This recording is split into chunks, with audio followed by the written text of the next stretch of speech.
tak pernah jauh darimu. Bila cobaan menggodai hatimu, bila sengsara menimpa keadaanmu, ingat Yesus takkan pernah jauh darimu. Dia selalu pedulikan kamu. Berseru memanggil namanya, berdoa Dia akan segera menghampiri dirimu. Percaya Yesus tak jauh darimu. Dia hanya sejauh doa. Bila cobaan menggodai hatimu, bila sengsara menimpa keadaanmu, ingat Yesus takkan pernah jauh darimu. Dia selalu pedulikan kamu. Berseru memanggil namanya, berdoa Dia akan segera menghampiri dirimu. Percaya Yesus tak jauh darimu. Dia hanya sejauh doa. Berseru memanggil namanya, berdoa Dia akan segera menghampiri dirimu. Percaya Yesus tak jauh darimu. Dia hanya sejauh doa. Dia hanya sejauh doa.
Shalom, selamat malam, selamat bertemu dalam kumpulan umum daerah kependetaan Lotong yang bermula pada malam hari ini dan akan berakhir nanti pada Sabat 19 Desember 2020.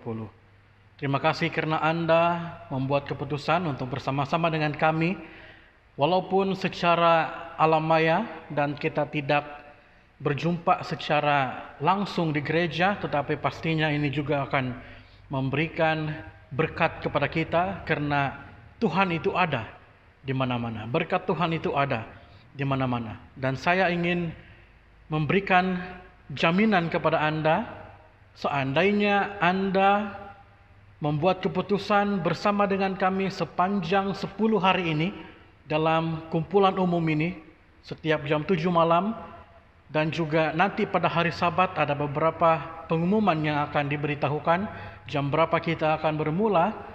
Anda tidak akan merasa rugi karena firman Tuhan yang kita sampaikan, yang akan disampaikan sepanjang kumpulan umum ini akan memberikan kita berkat-berkat yang indah. Sepanjang kumpulan umum ini kita akan membahaskan tentang satu tema, yaitu tema gereja Seventh-day Adventist sedunia, yaitu kesetiaan dalam gaya hidup Kristen. Dan tema pembahasan kita sepanjang 10 hari dalam kumpulan umum ini adalah kehidupan Kristen. Bagaimana sepatutnya kita sebagai seorang Kristen harus menghidupi kehidupan kita. Terima kasih Anda bersama-sama dengan kami, walaupun melalui Zoom, Facebook, ataupun secara live di dalam YouTube. Terima kasih Anda bersama-sama dengan kami dalam gereja Seventh-day Adventist daerah Kependetaan Lotong. Saya ingin mengucapkan selamat datang, selamat bergabung, selamat bersama-sama dengan kami dalam kumpulan umum daerah Kependetaan Lotong. Kepada anggota gereja daerah Kependetaan Lotong khususnya, dan juga sahabat-sahabat daripada daerah gereja lain, dan juga sahabat-sahabat yang sedang menonton pada saat ini. Pada malam hari ini, kita akan membahas satu tajuk, yaitu sumber kebahagiaan dalam kehidupan Kristen. Mari kita tunduk kepala dan kita berdoa. Tuhan, Bapa kami yang di surga, terpuji nama Tuhan. Pada malam hari ini kami akan berkesempatan untuk mendengarkan firman Tuhan. Terima kasih karena Tuhan telah mengutus Roh Kudus Tuhan bersama-sama dengan kami, seluruh penonton, bersama-sama dengan hamba-Mu, dimanapun kami berada, yang mendengarkan pelajaran pada hari ini. Kiranya berkat Tuhan memberikan kami pengertian, supaya firman ini menjadi sesuatu yang berguna dalam kehidupan kami sebagai seorang Kristen, seorang umat Tuhan. Terima kasih ya Tuhan, memberkati setiap peralatan yang kami gunakan pada saat ini, memberkati setiap jaringan internet yang sedang membantu kami untuk mendengarkan firman Tuhan.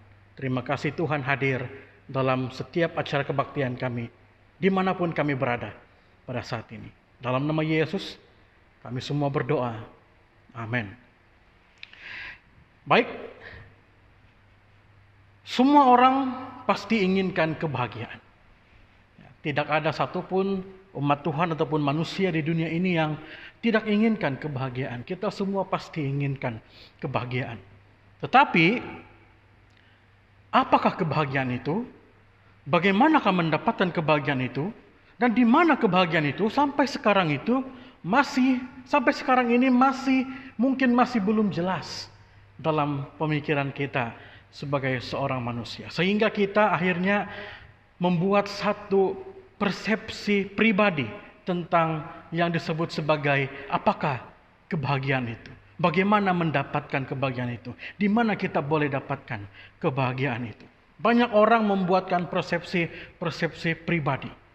Sehingga ada yang mengatakan bahwa kebahagiaan itu akan datang dalam diri kita kalau kita memiliki uang.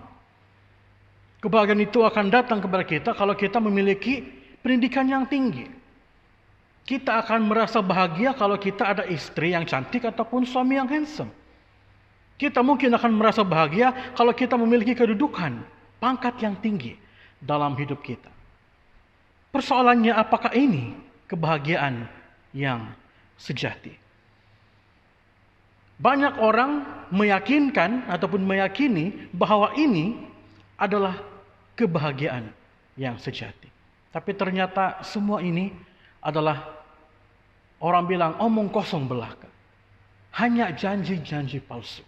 Mungkin ia memberikan kesenangan, memberikan kepuasan, tapi belum tentu ianya memberikan kebahagiaan. Sehingga ada pepatah yang mengatakan bahwa dengan uang kita boleh memiliki segala-galanya.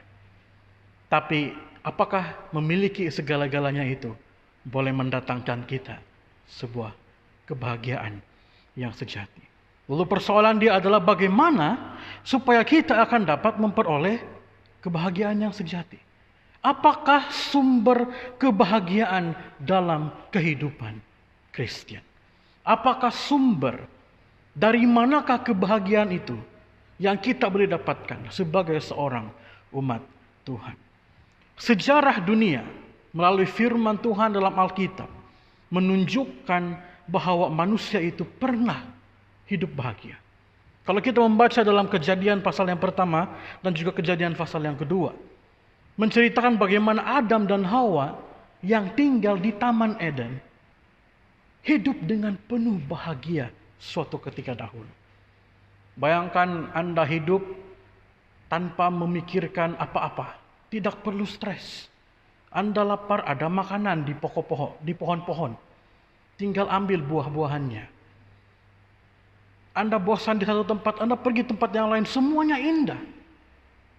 Tidak ada stres, hidup bahagia bersama-sama dengan Tuhan di Taman Eden. Tetapi Kejadian pasal yang ketiga menceritakan kepada kita bagaimana asal mula manusia kehilangan kebahagiaan yang sejati. Bahkan bukan hanya di pasal yang ketiga, dalam sejarah dunia dari pasal yang ketiga, sehinggalah dalam Wahyu pasal yang ke-19, manusia hidup dalam ketidakbahagiaan. Kebahagiaan itu hilang ketika manusia memilih untuk jatuh ke dalam dosa. Namun, Alkitab juga menceritakan kepada kita, memberitahukan kepada kita, bahwa kebahagiaan yang dulu pernah ada,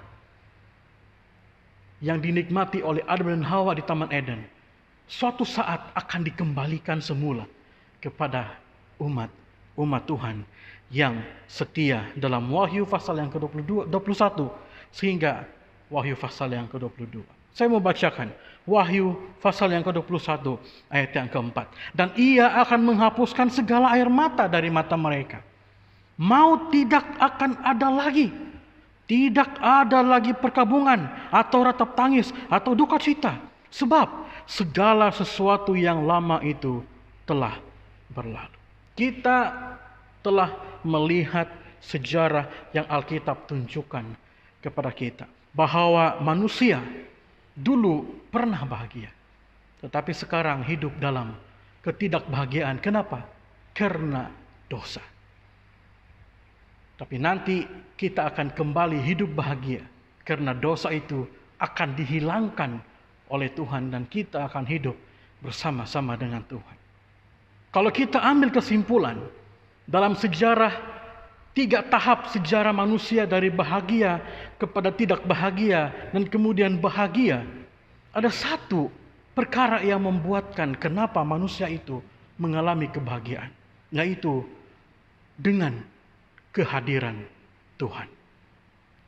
Adam dan Hawa di Taman Eden bahagia. Kenapa? Karena Tuhan hidup bersama-sama dengan mereka di Taman Eden. Manusia hidup dengan penuh kesengsaraan di dunia yang berdosa ini. Kenapa? Karena kita tidak hidup bersama-sama dengan Tuhan. Tapi satu saat di surga, ketika kita akan kembali ke surga bersama-sama dengan Tuhan, kita akan kembali mengalami kebahagiaan. Kenapa? Karena di sana kita akan tinggal selama-lamanya bersama-sama dengan Tuhan. Bahagia itu bukan hanya dari satu sisi saja. Tapi bahagia yang Tuhan tawarkan itu adalah bahagia daripada semua sisi. Pikiran, jasmani, sosial, rohani, kita akan mengalami kebahagiaan.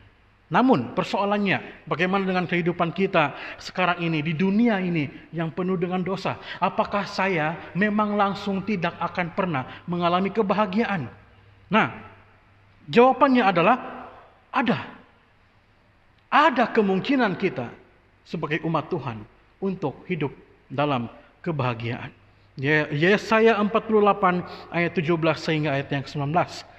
Beginilah firman Tuhan, penebusmu, yang Maha Kudus, Allah Israel. Akulah Tuhan, Allahmu yang mengajar engkau tentang apa yang memberi faedah, yang menuntun engkau di jalan yang harus kau tempuh. Perhatikan ini saudara-saudara. Sekiranya engkau memperhatikan perintah-perintahku, maka damai sejahteramu akan seperti sungai yang tidak pernah kering. Dan kebahagiaanmu akan terus berlimpah seperti gelombang-gelombang laut yang tidak pernah berhenti. Kata kunci dalam ayat ini adalah sekiranya engkau memperhatikan perintah-perintahku. Bermaksud untuk mendapatkan kebahagiaan, untuk memperoleh damai sejahtera, kita harus memperhatikan perintah-perintah Tuhan. Raja Daud menguatkan lagi kebenaran ini yang disampaikan dalam kitab Yesaya ini. Dalam Mazmur 119 ayat 127 dan juga ayat 131, Raja Daud berkata, itulah sebabnya aku mencintai perintah-perintahmu lebih daripada emas, bahkan daripada emas tua. Mulutku kungangakan dan megap sebab aku mendambakan perintah-perintahmu. Ketika kita memperhatikan perintah-perintah Tuhan, maka damai sejahtera, kebahagiaan akan menjadi milik kita. Tuhan akan limpahkan damai sejahtera dan kebahagiaan dalam kehidupan kita. Bukan emas, bahkan bukan emas tua yang boleh memberikan kita kebahagiaan, tetapi Tuhan melalui perintah-perintahnya. Apa yang dimaksudkan dengan perintah-perintah Tuhan? Nah, setiap kali kata perintah ataupun peraturan ataupun ketetapan disebutkan di dalam Alkitab, maka ianya selalu dirujuk kepada hukum Taurat dalam Perjanjian Lama, yang bahasa Ibraninya adalah mitzvah. Atau di dalam Perjanjian Baru, dalam bahasa Yunaninya disebut sebagai nomos. Arti kata mitzvah dan juga nomos itu berarti semua hukum yang ada di dalam kitab Taurat. Kitab Taurat kita tahu adalah tulisan kitab daripada Musa. Dan di dalam kitab Taurat ada 5 hukum yang dituliskan oleh Musa. Yang pertama, hukum upacara. Hukum upacara ini adalah hukum yang mengatur tentang tata cara mempersembahkan korban dan upacara di Ka'bah. Yang kedua, hukum sunat. Hukum perjanjian, tanda perjanjian di antara Abraham dan juga Tuhan, bahwa laki-laki harus disunat sebagai tanda mereka adalah milik Tuhan. Yang ketiga, hukum sipil. Hukum yang mengatur tentang jalannya pemerintahan dan juga hidup bermasyarakat bagi bangsa Israel. Yang keempat, hukum kesehatan. Peraturan-peraturan tentang kesehatan sebagai seorang umat Tuhan. Dari segi makanan, binatang, haram, halal, dan segalanya, hukum kesehatan. Dan yang kelima, hukum moral, yaitu 10 hukum ataupun perintah Tuhan yang tercatat dalam Keluaran pasal yang ke-20 ayat yang ke-3 sehingga ayat yang ke-17. Dan inilah hukum yang ditulis sendiri oleh Tuhan dengan jarinya yang suci di Gunung Sinai dan diserahkan kepada Musa. Apa bunyi daripada 10 hukum ini? Jangan ada padamu Allah lain di hadapanku. Jangan membuat bagimu patung dan jangan sujud menyembah. Jangan menyebut nama Tuhan Allahmu dengan sembarangan. Ingat dan kuduskanlah hari Sabat. hormatilah ayah dan ibumu. Jangan membunuh, jangan berzina, jangan mencuri, jangan berbohong ataupun bersaksi dusta, dan jangan mengingini barang orang lain. Inilah hukum-hukum yang terdapat dalam kitab Taurat. Dan inilah yang disebut sebagai perintah Tuhan yang harus kita perhatikan dalam kehidupan kita untuk kita boleh mencapai kebahagiaan. Mungkin ada yang berkata, bukankah hukum ini sudah dipalangkan ataupun sudah disalibkan ketika Yesus mati di kayu salib? Bukankah hukum ini sudah tidak berlaku di zaman kita sekarang ini? Bukankah sekarang ini hanya hukum kasih yang kita laksanakan? Saudaraku, ketika Yesus mati di kayu salib, hanya ada 2 hukum yang sudah tidak berlaku pada saat ini. Yaitu yang pertama adalah hukum upacara. Kenapa? Karena hukum upacara ini telah ditiadakan oleh karena Yesus Kristus sudah mati di kayu salib. Hukum upacara ini adalah hukum tentang mempersembahkan korban sebagai penghapus dosa. Dan korban yang sebenar, yaitu anak domba yang sebenar itu, yaitu Yesus Kristus, sudah dikorbankan di atas kayu salib. Itu sebabnya kita sekarang tidak lagi perlu menyampaikan persembahan korban untuk menghapus dosa, karena kita sudah diperdamaikan dengan darah Yesus Kristus. Kita hanya tinggal perlu datang ke gereja, memberikan persembahan kita sebagai tanda kita bersyukur. Yesus sudah memberikan keselamatan kepada kita melalui darahnya, melalui kematiannya di kayu salib. Yang kedua adalah hukum sunat. Roma pasal yang ke-8 ayat ke-28 hingga ayat yang ke-29. Kita tahu sekarang bahwa Allah turut bekerja dalam segala sesuatu untuk mendatangkan kebaikan bagi mereka yang terpanggil sesuai dengan rencana Allah. Sebab semua orang yang dipilihnya dari semula, mereka juga ditentukannya dari semula untuk menjadi serupa dengan gambaran anaknya. Supaya ia, anaknya itu, menjadi sulung di antara banyak saudara. Kita tahu bahwa hukum sunat diberikan Tuhan kepada Abraham sebagai tanda bahwa mereka itu adalah bangsa pilihan Tuhan. Namun kematian Yesus Kristus di kayu salib telah membuka keselamatan itu bukan hanya untuk bangsa Israel harafiah pada saat ini, tapi juga kepada bangsa Israel rohani, yaitu seperti kita yang bukan keturunan darah daging Israel, tetapi umat Tuhan. Bermaksud mereka yang menerima Yesus Kristus sebagai juru selamat, menerima kematiannya di kayu salib, merekalah bangsa Israel rohani. Dan sekarang sunat yang perlu itu bukan lagi sunat secara harafiah, tetapi sunat secara rohani, yaitu membuang setiap kotoran dalam hidup kita untuk menjadi suci di hadapan Tuhan. Itu sebabnya kenapa hukum sunat pada saat ini tidak berlaku lagi. Namun, walaupun 2 hukum ini sudah tidak berlaku lagi, masih ada 3 hukum yang sampai sekarang ini masih lagi relevan, masih lagi digunakan. Yang pertama, hukum sipil. Ianya tidak dipalangkan, ianya tidak disalibkan, karena sampai sekarang ianya masih digunakan pakai. Bukan hanya untuk bangsa Israel, tapi juga untuk seluruh bangsa di dunia ini.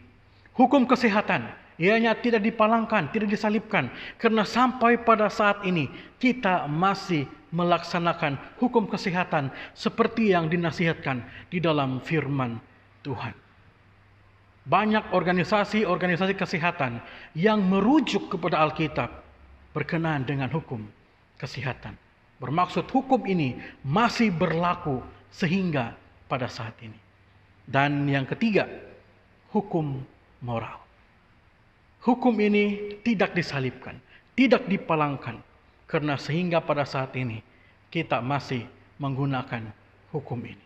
Walaupun mungkin kita bilang ianya hanya di gereja dan di luar tidak dinyatakan tentang hukum ini, tetapi di luar juga sedang melaksanakan hukum ini. Kalau ada orang yang membunuh akan dipenjarakan. Kalau ada orang yang mencuri akan dipenjarakan. Bermaksud hukum ini masih relevan sehingga saat ini. Untuk memastikan bahwa Allah tidak memalangkan ataupun tidak menyalibkan 10 hukum tersebut, Yesus berkata dalam Matius 5 ayat yang ke-17 hingga ayat yang ke-18, "Janganlah kamu menyangka bahwa aku datang untuk meniadakan hukum Taurat atau kitab para nabi. Aku datang bukan untuk meniadakannya, melainkan untuk menggenapinya. Karena aku berkata kepadamu, sesungguhnya selama belum lenyap langit dan bumi, satu iota atau satu titik pun tidak akan ditiadakan dari hukum Taurat sebelum semuanya terjadi." Inilah bukti bahwa hukum 10 ataupun 10 perintah Tuhan ini masih berlaku, masih digunakan sehingga pada saat ini. Dan inilah sumber kebahagiaan bagi kita umat Kristen. Umat yang mengasihi Tuhan dan juga umat yang dikasihi oleh Tuhan. Yohanes 14 ayat 15 berkata, "Jikalau kamu mengasihi aku, kamu akan menuruti segala perintahku," kata Yesus. Dan apakah janji bagi mereka yang memperhatikan dan melakukan perintah atau hukumnya? Yakobus 1 ayat 25. "Tetapi barang siapa meneliti hukum yang sempurna, yaitu hukum yang memerdekakan orang, dan ia bertekun di dalamnya."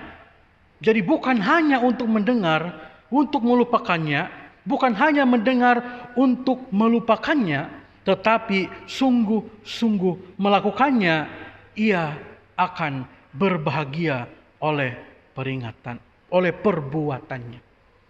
Tapi ingat, hukum yang sempurna, bukan hukum yang dikurang-kurangkan oleh manusia, tapi hukum sejati yang tertulis di dalam kitab Taurat yang Tuhan sendiri tuliskan menggunakan jarinya yang suci, diberikan kepada Musa di kayu salib, yaitu 10 perintah Tuhan.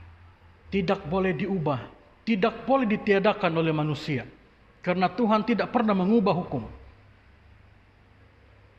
Harus dilakukan, harus diteliti, harus diimani hukum yang sempurna agar kita boleh beroleh kebahagiaan.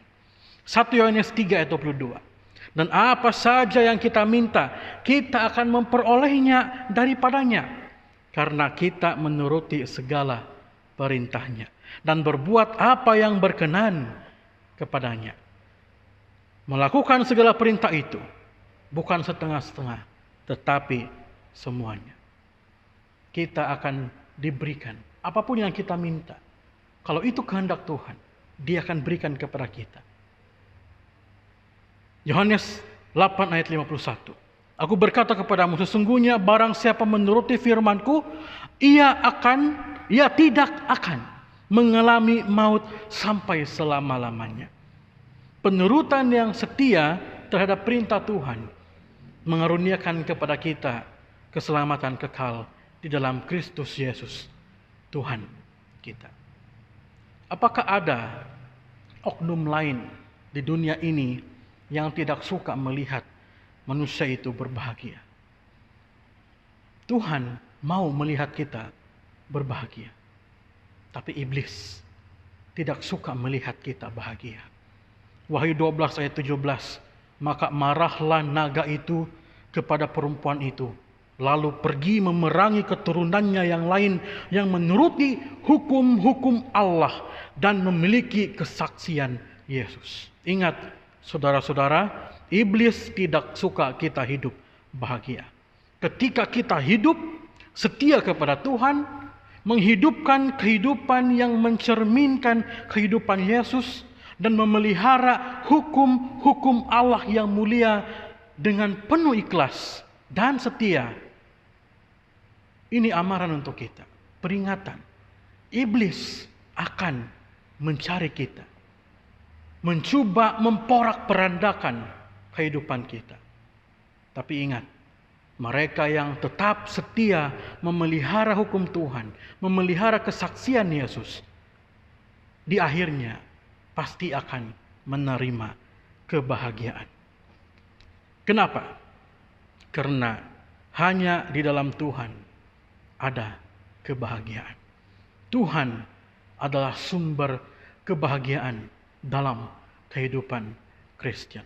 Dan Tuhan memberikan sumber itu melalui perintah-perintahnya. Tuhan memberkati kita.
Mari kita berdoa. Ya Tuhan, kami berterima kasih. Pada malam ini kami tahu bahwa Tuhanlah sumber kebahagiaan bagi kami, umat-umat Tuhan. Terima kasih Tuhan karena memberikan kami kebahagiaan melalui perintah-perintah Tuhan, hukum-hukum Tuhan. Ya Tuhan, berkati kami supaya kami hidup mencerminkan kehidupan sebagai seorang Kristen, sebagai seorang umat Tuhan, mencerminkan kehidupan Yesus Kristus. Dan biarlah kiranya Tuhan berkati kami, supaya kami hidup memelihara hukum-hukum Tuhan. Di dalam nama Yesus, kami berdoa. Amin.